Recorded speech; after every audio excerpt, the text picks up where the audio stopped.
bonjour à ceux qui nous rejoignent. Deuxième partie de notre édition ce matin avec l'invité politique en direct sur ce plateau, c'est Adrien Quatennens. Bonjour, merci d'être avec nous. Vous êtes député La France Insoumise du Nord et pour vous co-interviewer à mes côtés ce matin, Oriane Mancini de Public Sénat. Bonjour. Et Hervé Favre de La Voix du Nord. Bonjour Hervé. Adrien Quatennens, jamais aucun gouvernement n'était allé aussi loin dans la réforme de l'assurance chômage. L'exécutif durcit les règles de cette assurance chômage. Tout le monde est mécontent, réagit ce matin. J'ai vu même les cadres. Alors vous, j'imagine que ça doit être encore pire. Oui, d'abord, il y a quelque chose qui tient à la méthode. C'est-à-dire qu'on ne va pas discuter à l'Assemblée nationale de cette réforme de l'assurance chômage. Ça sera un décret. Donc il n'y aura pas de débat en tant que tel. Et puis surtout, moi, je vois bien la fainéantise du gouvernement. C'est-à-dire que plutôt que de s'attaquer au chômage, véritablement, on s'attaque aux chômeurs. Et moi, je pense que c'est prendre le problème par le mauvais bout. Il faut rappeler que le chômage est d'abord et avant tout une souffrance, qu'on peut estimer, compte tenu de toutes les conséquences que ça a directement sur les familles, sur la vie quotidienne, que le chômage tue 14 000 personnes par an. Et durcir finalement les conditions d'accession à l'indemnité ou même baisser les indemnités chômage, on n'a jamais vu que ça solutionne le problème du chômage en tant que tel. D'ailleurs, dans ce pays, la période où le chômage était le plus faible correspond à la période où il était le plus indemnisé, le milieu des années 70, ce qui montre bien qu'il n'y a pas de corrélation directe, que ça tient bien à la création d'activités. Et sur ce point, moi j'estime qu'en France, nous avons un problème sérieux de création d'activités et d'activités pérennes. On peut estimer qu'il y a aujourd'hui en France, en moyenne, une offre d'emploi disponible sans qu'il y ait de candidats pour 100 chômeurs disponibles à Pôle emploi. Par chômeurs disponibles, on entend hors ceux qui sont en formation ou en stage. Donc déjà, première chose, expliquer que M. Macron a tort de considérer qu'il suffirait de traverser la rue pour trouver un emploi. Or, cette réforme de l'assurance chômage est quand même pensée comme si finalement il suffisait effectivement de traverser la rue pour trouver un emploi. Ça, c'est le premier problème. Il y a un problème de qualification quand même. Mais la qualification, et d'ailleurs on a eu des débats passionnants au Parlement récemment sur cet aspect qualification, mais y compris les gens que nous avions auditionnés. Moi, je faisais partie du groupe de travail qui a auditionné tous les organismes de formation. Et eux-mêmes nous explicitaient que oui, effectivement, on peut améliorer la qualification, mais si derrière il n'y a pas de débouché en termes d'emploi, concrètement, on ne solutionne pas le problème. Donc on a véritablement un souci de création d'activités dans ce pays, il faut oser le terme. Il n'y a quand même pas des choses bien dans cette réforme, par exemple le bonus-malus pour les entreprises qui abusent des contrats courts. J'y viens, mais justement, sur les contrats courts. On a un gouvernement qui prétend aujourd'hui, par cette réforme, lutter contre les contrats courts, mais qui est un gouvernement qui a accéléré l'idée de recours aux contrats courts. C'est ce gouvernement qui a posé un premier acte lors du début de la législature avec la casse du Code du travail et donc le fait, par exemple, que l'on instaure le CDI de chantier, de mission, dont tout le monde voit bien qu'il n'y a de CDI que le nom. Donc ce recours aux contrats courts, il est encouragé par une vision qui veut qu'en fluidifiant, en libérant les énergies, finalement, eh bien, on crée de l'activité. Moi, j'alerte sur le fait que, oui, aujourd'hui, 80% des embauches qui sont réalisées le sont en contrat court, ce qui fait que le CDI, qui devrait être la règle, ne l'est plus. Et puis sur ces CDD signés, vous avez 30% à peu près qui sont des contrats d'un jour seulement et 70% qui sont des CDD de moins d'un mois. Donc par conséquent, vous voyez bien que le problème, vous disparaissez des statistiques chômage pour mieux y retourner ensuite. Et sur le bonus-malus, moi je veux vous répondre sur cette question. Le bonus-malus ne me paraît pas être la bonne solution parce que ça veut dire aussi qu'on va octroyer un bonus à ceux qui respectent la règle. Mais alors c'est sur les caisses de la sécurité sociale que ce bonus va s'opérer. Est-ce qu'on est sûr qu'il y aura un équilibre ? Il sera financé par le malus. Est-ce qu'on est sûr qu'il y aura un équilibre entre le bonus et le malus ? Rien ne dit. Moi je pense que si on veut véritablement faire du CDI la règle, et moi je souhaite qu'on réhabilite le CDI comme étant la règle, alors je suis pour qu'on instaure des quotas, bien évidemment modulables en fonction de la taille de l'entreprise. Des quotas de quoi ? De contrats courts ? Eh bien oui, nous avions proposé par exemple que dans les PME ce soit maximum 10% et dans les grandes entreprises 5%. Je crois qu'il n'y a aucun secteur qui peut se targuer d'avoir besoin de manière pérenne de CDD. À propos d'équilibre, il y a aussi l'équilibre financier et on sait qu'effectivement il y a une dette de 35 milliards d'euros qui correspond à une année quand même de prestations. Comment on fait pour résoudre ce problème ? Vous parlez de l'UNEDIC là ? Oui, de l'assurance chômage. Non, mais la réalité, c'est que, y compris en ce qui concerne la dette, elle n'est pas due au chômage de manière structurelle, mais aux obligations qui sont faites en termes d'indemnisation. Moi, je pense véritablement que la solution est à la fois dans la création d'activités, et ça, c'est pas de l'incantation, ça passe notamment par la nécessité pour moi de faire et d'engager la planification écologique, qui en plus de régler le défi climatique, est un véritable volant d'entraînement pour l'activité du pays. Et ensuite, je redis mon avis que si l'on veut s'attaquer véritablement au chômage, alors il faut mieux répartir le travail entre toutes et tous. La vérité, c'est que les politiques d'exonération fiscale qui ont été menées depuis 2 quinquennats et que M. Macron poursuit ne sont pas efficaces pour créer de l'activité. On prend l'exemple du CICE, compte tenu de ce que ça coûte en termes d'argent public et de ce que ça permet de créer ou de maintenir comme emploi, c'est extrêmement onéreux. Moi, je trouve que ce sont des politiques qui sont au-dessus de nos moyens. À l'inverse, quand on répartit le temps de travail, eh bien, on a véritablement de la création d'activité. En même temps, on a changé de système, Adrien Quatennens. On est exonéré de cotisations. Maintenant, le système est financé par l'impôt, finalement, par la CSG. Et c'est un problème. Moi, je mets en garde contre ce basculement, vers l'impôt du financement de ces risques et de cette protection sociale. Moi, je suis attaché à l'idée que chacun cotise selon ses moyens et reçoit selon ses besoins. Allez, autre sujet, le Sénat qui examine cette semaine la réforme de la fonction publique. Olivier Dussopt, qui était à votre place hier matin, nous disait qu'il n'y aurait pas de dégel du point d'indice. Qu'en pensez-vous ? Et j'en pense que l'acte 2 annoncé du quinquennat est en fait le bis repetita de l'acte 1. C'est encore une fois plus d'austérité, c'est-à-dire que non seulement on n'aura pas d'avancée sur le SMIC et les salaires, alors ils nous disent qu'ils veulent absolument que le travail paye mieux que l'indemnisation, mais donc l'une des solutions, excusez du peu, c'est pas de diminuer l'indemnité, c'est d'augmenter les salaires. Moi j'insiste sur cette idée, c'est vertueux par ailleurs de faire en sorte que ce soit pour le privé ou les fonctionnaires, qu'il y ait plus de pouvoir d'achat. Bon, ce terme est spécifique, mais en réalité, quand vous augmentez les revenus de celles et ceux qui ont plutôt des bas revenus, ça ne se dirige pas vers la spéculation financière, ça se dirige vers la consommation populaire, sans doute aussi vers une meilleure consommation. Moi, je veux faire le lien entre tout ça. Si par exemple, on se dit qu'on doit faire rapidement la transition écologique, offrir plus de capacité aux consommateurs, ça veut dire aussi diriger la consommation vers de meilleurs produits. Donc moi, j'alerte sur cette logique qui est encore une fois une logique austéritaire. Et pour vous, il n'y a pas de tournant social dans l'acte 2 du quinquennat ? Non, s'il fallait résumer malheureusement à grands traits toute la politique de ce gouvernement, qui est en bonne corrélation avec ce qui l'a précédé, c'est faire des économies. Et moi, je crois que quand on a des défis à relever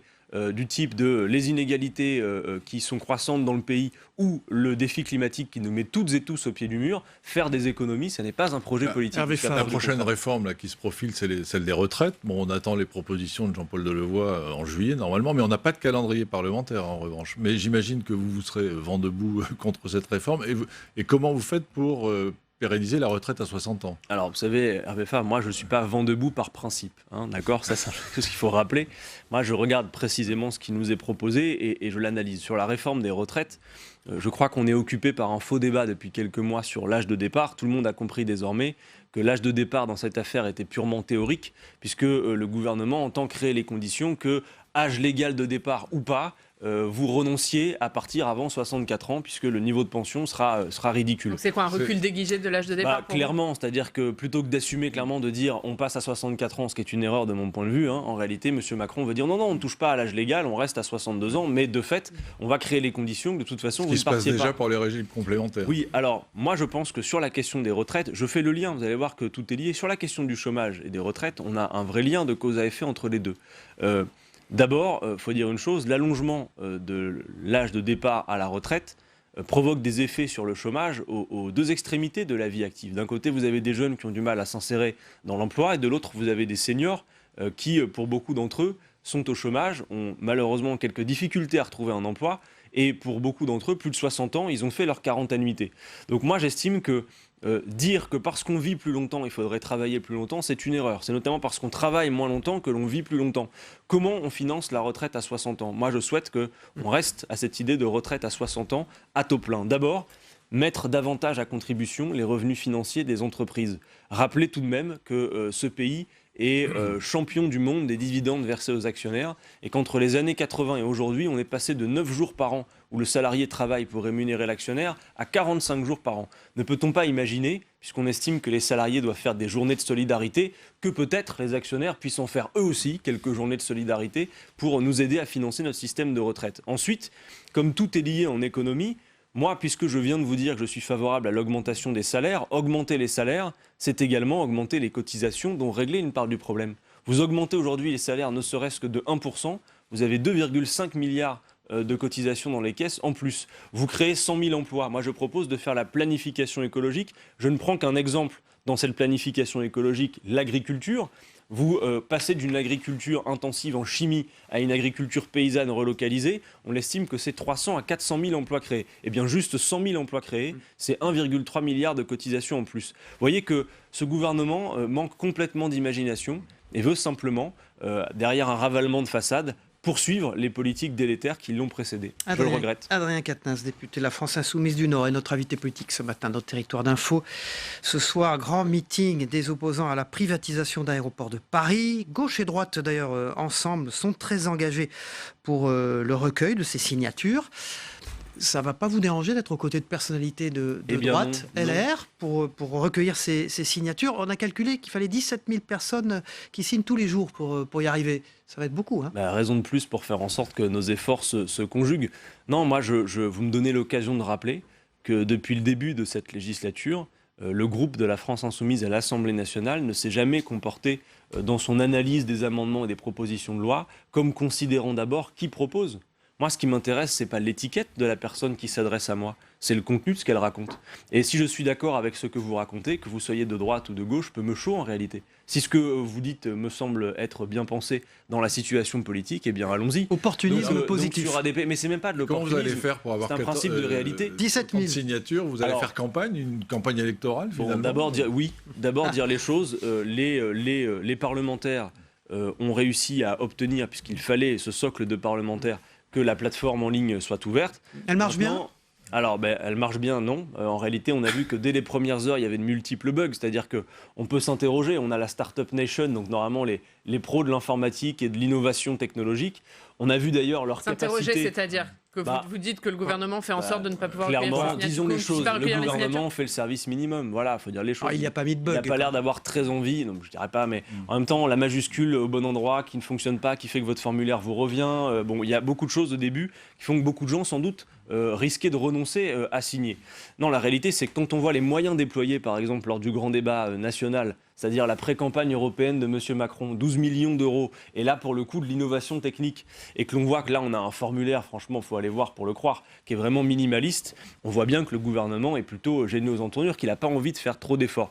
Moi, j'appelle toutes celles et ceux qui nous écoutent, qui nous entendront, à créer les conditions de la contagion. Oui, les formations politiques et le mouvement La France Insoumise va organiser de grandes campagnes pour créer les conditions de cette contagion. Mais moi, je crois beaucoup dans l'activité politique à cet effet de l'implication individuelle et collective, c'est-à-dire, dans le repas de famille, mettez l'ordinateur au milieu de la table et faites signer tout le monde. Quand vous discutez avec vos collègues au bureau, faites-le aussi, puisque oui, 4,7 millions de signataires, la marche est haute. Mais moi, je suis persuadé que le peuple français a une forte capacité de mobilisation quand il s'agit de répondre à une question qui me paraît fondamentale dans le moment. Qui décide et pourquoi faire ? C'est 10% de participation.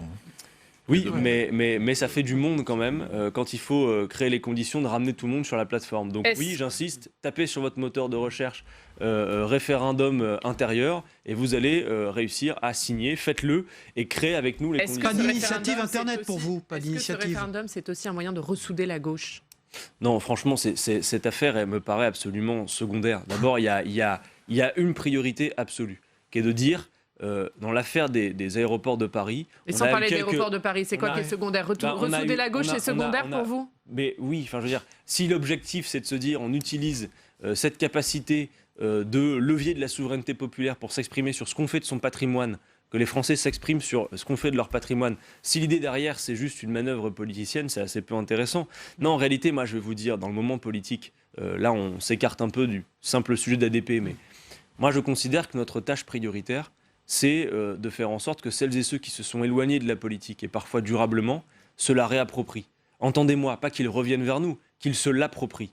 Et ça, la France Insoumise est un mouvement qui pense son action avec cet objectif. Et de la même manière, je crois aussi qu'il y a beaucoup d'électeurs qui expriment une colère, notamment par le vote Rassemblement national, mais qui en fait ignorent sans doute que, pensant mettre un coup de pied aux fesses à tout le monde avec ce vote, en fait, ils votent souvent contre leur intérêt. Beaucoup de vos électeurs aussi. Comment vous expliquez que les électeurs de la France Insoumise se tournent vers le Rassemblement national ? En réalité, vous devriez plutôt interroger les Républicains sur ce sujet, parce que quand on nous parle de porosité, je crois que la porosité entre les électorats aujourd'hui se vérifie particulièrement entre la droite et le Rassemblement national. Ça n'est pas le cas chez nous. Mais oui, vous dire... Pas que. Dans certaines régions, les électeurs de la France Insoumise se sont tournés vers le Rassemblement national aux européennes. Mais les électeurs de la France Insoumise, ça voudrait dire qu'on a une possession de l'électorat. Moi, ça ne m'intéresse pas trop de parler comme ça. Ce qu'il y a de vrai, en revanche, c'est que beaucoup de gens qui sont en colère, lorsqu'ils ne se réfugient pas vers l'abstention, qui expriment quelque chose politiquement, ont peut-être intériorisé le fait que le vote RN était un vote qui, finalement, embêtait tout le monde et était une manière efficace de mettre un coup de pied aux fesses de tout le monde.